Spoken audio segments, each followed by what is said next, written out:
Hello, my name is Ohoyo, and I'm going to give y'all guys my top 5 facts about the federal census. Number 1 is Indians are not identified in the 1790 to 1840 census. Indians living in the general population are identified for the first time in 1860. So if you're not finding any records saying that your family, is Indian, that does not necessarily mean that there was not Indian to begin with. If you was not living on a reservation, you're not going to be labeled as Indian. Fact number 2. Indians became classified as colored, Negro, black, and even white on the census and on birth certificates. On the 1820 census, Indians living off the reserve recorded in free colored persons. Prior to 1820, Indians were labeled as all other free persons, and all others. Fact number 3 is this shit is very inaccurate. I will tell you this. They was labeling, actually not labeling, but they was writing people names all wrong. They even wrote the wrong sex at times. This is, just like I said, a classic example of paper genocide, trying to write out indigenous people out of history. And this is fucked up. You cannot take their word for the classifications that, they wrote on the people. I mean, they even labeled Mexicans as white. And we all know not all Mexicans were white. So, yes, very inaccurate. Oh, this is the dirtiest of all. Fact number 4.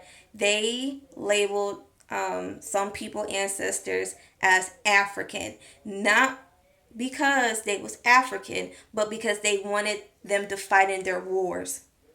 They, like, you cannot make an indigenous person fight in, their wars and shit like that. So what they did was start reclassifying people as African. And I'm pretty, like, I don't know if, like, this right here is true, I'm about to say is true, but I'm pretty sure, like, they was going to people say, hey, if you fought in this war for us, we'll take the African off your birth certificate. Like, they are dirty. So I'm not surprised if they did do it, but they definitely did classify some people ancestors as African to make them fight in their wars and shit like that. Petty shit. Okay, and you cannot be, this is fact number 5. You cannot be on the federal census and be a slave. Your ancestry will be listed at the slave schedule, not on the federal census itself. Because on the federal census, free colored people were listed with, free white people and shit like that. So, yeah, you cannot be no slave and be on the federal census. So I hope this video really clarifies some things for you guys, because it is confusing. But I wanted to make this video to tell y'all guys you cannot take what these mofos say 100%, because it's not always 100% accurate. They're not always telling the truth, and you really have to look deeper into these racial classifications, because they did a lot of people dirty when it came to this. So yeah, do more research. Keep researching your lineage, and be proud of who the fuck you are. All my originating people, stand the fuck up and stand tall.